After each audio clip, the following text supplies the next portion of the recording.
Selamat pagi dan salam sejahtera untuk kita semua.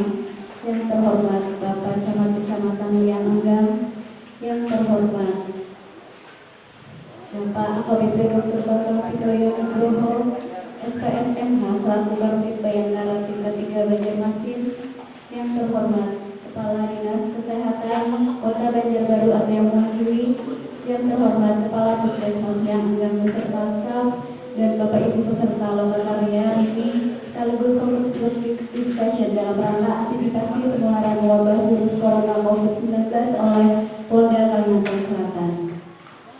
Bismillahirrahmanirrahim. Allahumma sholli ala sayyidina Muhammad wa ala ali sayyidina Muhammad.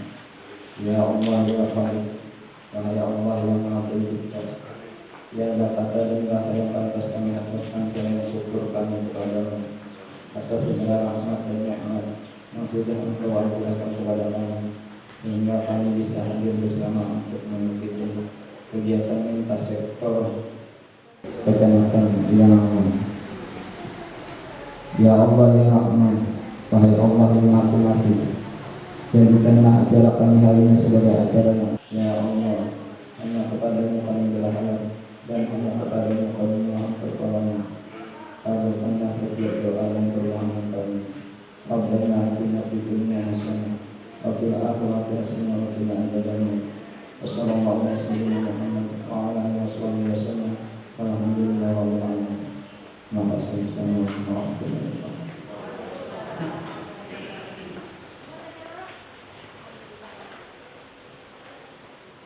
Bismillahirrahmanirrahim. Assalamualaikum warahmatullahi wabarakatuh. Marilah kita berdiri sejenak untuk bersama-sama mengucapkan yel-yel Kota Banjarbaru agar semuanya pada tegang. Ini kelihatannya tegang keberatan. Marilah untuk itu saya minta kepada Bapak Heru dari Polsek Liang Enggang untuk memimpin acara yel-yel ini, Pak. Silakan.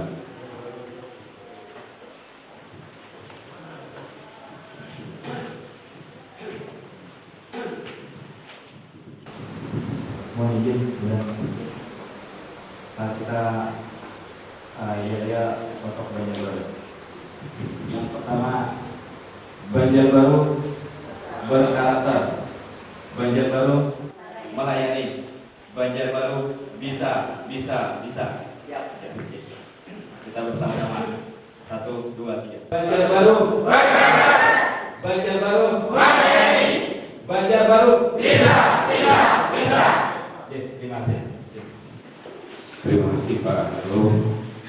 Yang sama-sama kita hormati Bapak Pimpinan Rumah Sakit Bayangkara Polda Kalimantan Selatan, Bapak Bambang Pitoyo, yang saya hormati Bapak Salim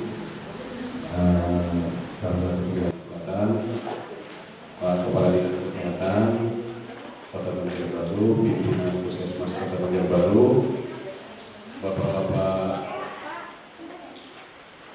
dari Forum RT RW, LPM, ibu-ibu dari Posyandu dan PKK, serta seluruh jajaran kepolisian dan juga Kodim Siruna Martapura dalam hal ini Koramil 1006 Martapura dan Kota Banjarbaru. Hari ini itu ada berbarengan dengan acara dari Puskesmas Liang Enggang yang intinya sama, mini lokakarya, dan temanya adalah COVID-19. Kita tentu saja sudah mengetahui hal ini melalui media massa ataupun media sosial yang ada di masing-masing tempat. Bahkan tidak hanya Kalimantan Selatan, tetapi daerah lain, khususnya Ibu Kota Jakarta dan daerah lain lain, provinsi-provinsi lain, kabupaten lain, dan juga dunia. Kita mengetahui pagi hari ini sudah ada 13.400 orang yang meninggal dunia dari kalau tidak salah 300.000 orang yang terpapar. Nah, jadi hal ini tentu saja membuat kita harus mengambil tindakan di semua lini sektor, baik itu dari pihak dinas kesehatan, dari Polri, dari TNI, dari seluruh dunia yang memang semuanya ingin pihak tertentu yang sudah memberikan arahan. Kita bahasa Banjarnya jangan mancal. Jangan mancal ini kita tak usah lagi di jalanan jauh-jauh, apalagi yang ke tempat-tempat orang banyak. Kegiatan kita bersama. Jadi bukan kegiatan kami dari Polda, ini kegiatan kita bersama yang sangat kami hormati Bapak kami Dr. Bambang Widoyo. Kita dapat ingin sampaikan yang seharusnya kita berkumpul ini pun dibatasi oleh beberapa aturan-aturan. Namun karena kita membahas tentang permasalahan yang sekarang kita hadapi di rumah sakit Bayangkara, di rumah sakit manapun, di media sosial pasti pernah tertulis. Tulisannya seperti ini, Bapak. Kami bekerja untuk Anda. Anda di rumah untuk semua, untuk Indonesia. Coba Bapak Ibu perhatikan, mungkin pernah baca, tapi ini intinya di sini sebenarnya. Jadi kalau di rumah sakit Bayangkara dan di rumah sakit lain, kami pasang spanduk, isinya tulisannya gini, Pak Camat, mohon maaf, jam berkunjung ditiadakan. Dilanjutkan, kami bekerja untuk Anda.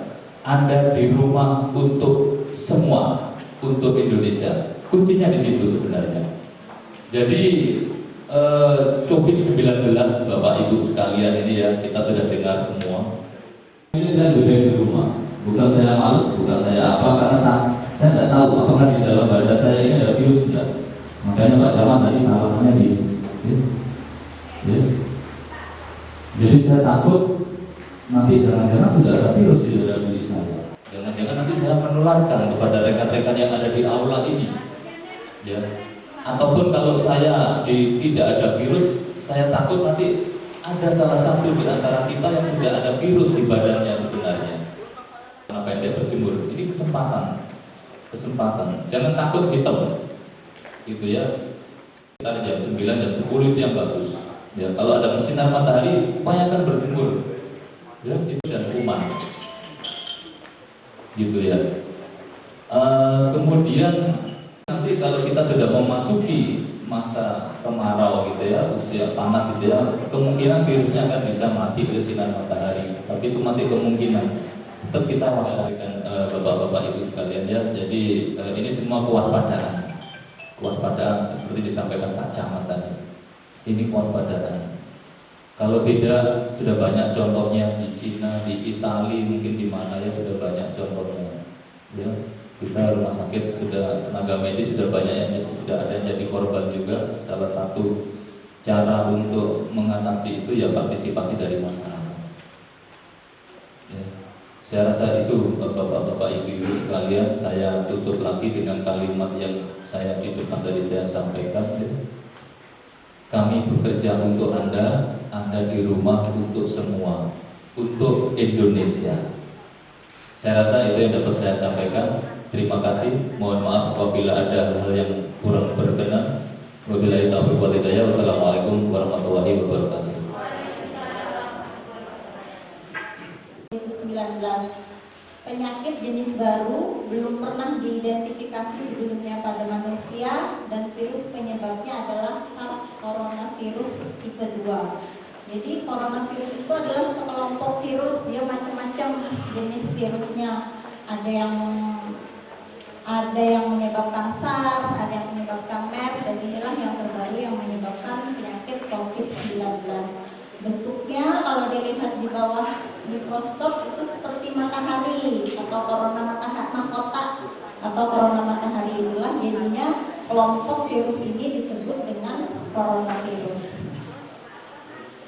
Ini adalah sampai tanggal 16 Maret 2020. Ini kalimat masih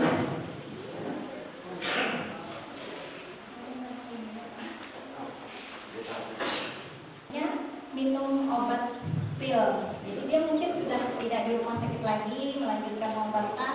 Obat kemoterapinya ada yang dalam bentuk oral diminum. Nah, saat itu dia masih dalam fase kemoterapi. Orang-orang itu yang kita lindungi dan juga termasuk melindungi diri kita sendiri. Ini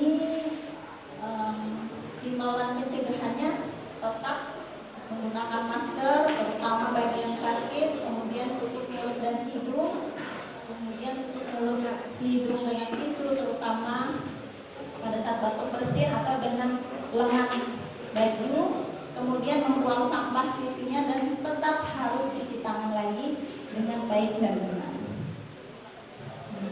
Ini adalah walaupun kita isolasi sendiri di rumah, sebaiknya ya tetap tidak membatasi kunjungan. Jadi walaupun di rumah tapi kita tetap banyak ternyata tamunya, mungkin karena selama ini memang kita terbiasa sudah bersosialisasi, terbiasa bersama-sama, ternyata masih tetap banyak tamunya gitu kalau ke rumah, apalagi Pak RT, Pak RW gitu. Jadi kunjungannya mungkin bisa dibatasi, bisa ditanyakan keperluannya apa. Kalau keperluannya tidak darurat, bisa kan mungkin dalam jangka 2-3 minggu bisa masih dilakukan urusannya, mungkin ditunda dulu kecuali yang memang kasusnya darurat. Kemudian gejala itu orang tersebut memiliki riwayat perjalanan atau tinggal di luar negeri yang dinyatakan ada transmisi lokal, atau bahkan di Indonesia perjalanan ke area itu yang dinyatakan ada transmisi lokal. Transmisi lokal ini berkembang terus setiap hari. Jadi kalau ada daerah yang melaporkan positif daerah itu yang dijadikan masuk dalam kriteria ini, dan orang yang ada riwayat perjalanan situ masuk sebagai. Kemudian terutama ada keluhan gangguan pernapasan ini, itulah yang kami pantau ke tempat tinggal. Jadi kami teknik pemantauannya adalah kami hubungi via telepon, kami tanyakan keadaannya, kemudian kami kunjungi orang tersebut. Setelah kami kunjungi, nanti kami pantau lagi lewat telepon, nanti kami rujuk, dan itu adalah yang dirawat di rumah sakit atau mungkin tidak, tapi rata-rata sementara ini masih memang sudah akan dirujuk dan dirawat di rumah sakit. Itu sudah kewenangan rumah sakit. Jadi orang tersebut dia demam atau riwayat pilek, batuk, sesak napas, perburukan kondisinya, ada pneumonia, dia sesak. Kalau pneumonia itu bahkan sudah lebih kelihatan banget sudah sakitnya. Kemudian dengan riwayat yang tadi ada perjalanan atau tinggal ke luar negeri yang transmisi lokal, atau riwayat perjalanan dan tinggal di transmisi lokal, atau juga ada kontak dengan orang yang sudah dinyatakan COVID-19. Jadi kalau ternyata ada teman menghubungi, saya ini dinyatakan COVID-19, saya ada kontak dengan kamu, nah itu minta tolong untuk lapor juga. Antisipasi dalam rangka untuk mencegah dan mengendalikan COVID-19 ini, jadi kami akan mengatur atau mengubah alur yang selama ini dan juga memperketat pasien dan pengunjung yang masuk ke puskesmas. Jadi itu utama itu adalah jalur masuk, tidak boleh lewat yang lain. IGD khusus untuk pasien IGD dan juga pasien yang beresiko, misalnya kami screening dapat pasien tersebut, kami sudah menyediakan tempat IGD. Anaknya satu aja yang sakit, mungkin di luar akan tetap nanti bapak sama anak yang lain tunggu di luar, ibu sama yang sakit aja yang masuk ke dalam. Kemudian anak-anak di bawah usia 12 tahun dan lansia yang di atas 60 tahun kalau tidak berobat, dia tidak diperkenankan masuk ke puskesmas. Jadi mudah-mudahan tidak perlu datang juga, memang di rumah aja. Kemudian pasien dan juga pengantar yang mengalami batuk pilek akan diberi masker yang disediakan, pintu masuknya kami atur, kemudian ada hand sanitizer atau juga yang kami sediakan di situ, sekaligus langkah-langkahnya supaya bisa dilaksanakan di rumah pada saat cuci tangan di rumah. Jadi ini petugas Puskesmas, kami sudah melakukan penyuluhan. Nah ini nomor telepon, jadi sebenarnya ini adalah WA. Jadi mungkin karena masih keterbatasan kami, jadi kami tidak menerima telepon dulu, tapi untuk yang melapor pakai formatnya ke WA. Jadi formatnya, orang yang dengan ada riwayat kontak, ada riwayat perjalanan ke luar negeri, ada riwayat perjalanan dari luar daerah yang dinyatakan positif COVID-19. Bapak Ibu sekalian, dan juga ada yang belum dimengerti dengan sama, ulun mohon izin kepada panitia untuk memimpin acara ini, Bapak Ibu sekalian, agar supaya kita terarah. Apa yang ditanyakan itu tentang corona ini aja dulu, jangan ke lain-lain, dan ini tentu saja akan membuat pemahaman ini lebih baik dan lebih sempurna. Tadi Pak Bambang, Ibu Eka sudah menyampaikan secara detail tentang upaya-upaya penanganan dengan adanya virus corona ini. Ulun pribadi itu sangat ketakutan. Kenapa? Di media sosial itu kan tadi ada gejala-gejala dan tanda-tanda batuk nama gitu. Cuma beberapa hari ini ulun melihat di grup di WA di FB itu gejala-gejalanya itu kan ada yang sampai kejang-kejang, sampai pingsan, timbul mendadak mati. Nah itu melihat di hari kemarin malam tadi itu kelihatan. Jadi kayak ulun ini kan istilahnya ibu rumah tangga di rumah, dengan adanya kayak itu untuk mencegah dan menghindari benar kata-kata tadi di dalam rumah, setidaknya membatasi sudah kami lakukan, sudah untuk makanan yang bergizi sudah, tapi melihat adanya peredaran video-video itu, jadi kami ini kayak merasakan apakah benar, apakah itu kejadian yang sudah fatal atau gimana. Mohon arahan dan himbauannya lebih lanjut lagi. Mohon maaf. Assalamualaikum warahmatullahi wabarakatuh. Bapak-bapak yang saya hormati, pertanyaan dari kami adalah asal muasal virus corona ini, Pak. Apakah memang betul dari binatang? Juga ada yang di medsos itu yang beredar katanya ya semacam senjata biologi atau dari mana, kode kimia dan sebagainya. Lalu dengan yang dua pasal ini yang mana yang benar gitu loh lagi. Satu, yang kedua boleh bertanya dua, Pak. Yang kedua, sebenarnya Indonesia ini terlambat untuk pencegahan ini sebenarnya, tapi bukan berarti kita terlambat